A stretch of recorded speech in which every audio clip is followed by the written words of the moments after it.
Hello, this is Coach Wilson, and this is Unit 3, Day 1. Today's journal, I'd like for you to answer this question. How could or did the addition of an executive branch, quote unquote, a president, change the course of the United States? What would life be like today if we did not have a leader? You need to make sure you write 5 complete sentences and answer in your brand new Unit 3 journal. Now, today we're going to be talking about George Washington and his presidency, and we'll be starting our new unit on the new nation. The United States has now become an official nation recognized by the world, or at least most of the world, that is. And we're going to begin getting into the formation of a nation and how it struggles, what things there are to do in a new nation. But first, let's talk about George Washington. George Washington was one of the wealthiest men in America. British propaganda even said that he had fathered many children out of wedlock, but funny enough, George Washington was most likely sterile, meaning that he could not have children. He was a great dancer, afraid of being buried alive and asked not to be buried until 3 days after his death. Owned the largest whiskey distillery in America. Had false teeth, which we'll get to see here in just a second. Couldn't eat, barely could talk. One of the things that many people have said that if he had been president in today's society, he would have gained a lot of pressure and criticism for his inability to talk as well as he did later in life.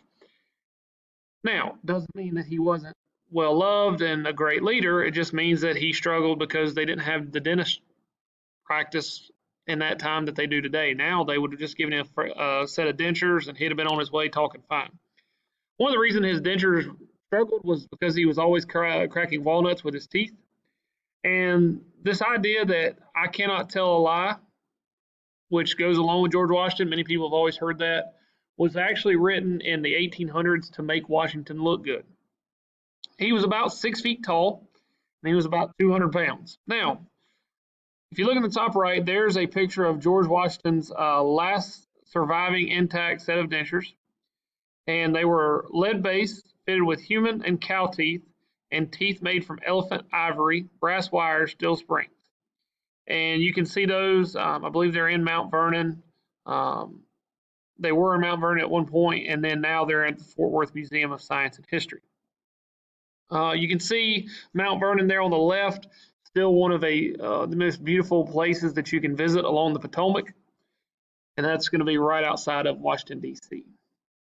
Now, the new government forms, and George Washington is going to be elected the very first president of the newly formed executive branch. When he's voted president, he is voted in unanimously, meaning that no one voted against him, and he will remain president from 1789 till 1797. Now, he will win the next election as well, and he is considered the perfect example of a president. He led in legislation. He tried to keep from the country being split. He tried to keep us out of foreign affairs. He was a very good president. Now, the new government forms. Washington takes his oath of office in New York, and New York was where the original capital was. There was no Washington, D.C. yet. And in April 30th, 1789, Washington takes office. Now, as promised, one of the first things that he did in order to make sure the Constitution was passed was to get the Bill of Rights done, and he had already told the people of America that he would do that and the Anti-Federalists to ensure that they had their vote as well for the new Constitution. Now, the Bill of Rights was a list of rights the government could not take away. You know them from the last day of notes when we talked about the different amendments and how those function. This was done, as we talked about, to appease Anti-Federalists. Now, as a president, George Washington set many precedents. Okay, so as the first president, he set precedents. And precedents are examples that become traditions that are followed by other people. So essentially, he sets an example as president that then other presidents do because he did it. Now, George Washington realizes once he becomes president that in the executive branch, there are no executive offices. So there's no one to help the president run the government. And the job of the executive branch is to enforce the law. So he needs other people there who help him enforce the law. And so he creates the first cabinet. Now, the cabinet members, they were a group of department leaders to assist the president. We have Henry Knox, Department of War, and he was over the military. Thomas Jefferson, who was over foreign affairs and the Department of State, so negotiating treaties, things of that nature. The Department of the Treasury, which was Alexander Hamilton. We'll talk more about Hamilton in the coming days. And then the Attorney General, government lawyer, Edmund Randolph. Now, what about a court system? There was no federal court system when Washington first came to office. And so he puts into place the Judiciary Act of 1789, creating a federal court system, which was in the Constitution and how our laws were written that we were to have a judicial branch. We just didn't have a court system yet. And so with this, you had a 6-person Supreme Court, and John Jay will be the first Chief Justice.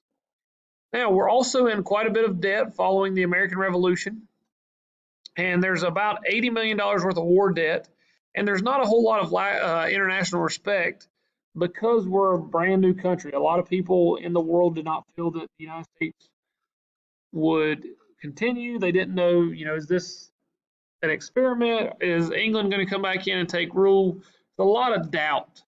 And so one of the ways that they're going to kind of solidify themselves on the global stage as well as start to get the country on track is through Hamilton's economic plan, which we'll talk more about. They're going to try to pay their debts in full, along with having the federal government assume the state debts.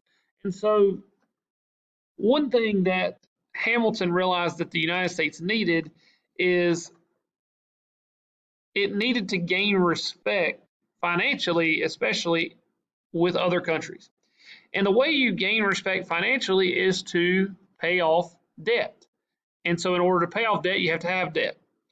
For example, when you get older and you get a credit card, or if you already have a credit card, you buy things and you buy it on credit, meaning that the bank loans you that money on that card. So let's say it's a $1,000 limit.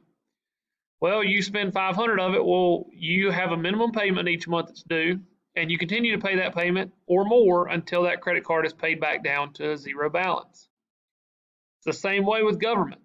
By paying its debts back to those who had loaned money and those who it owed money to, and by taking on the state debt and paying back their money, it put confidence in the federal government of the United States.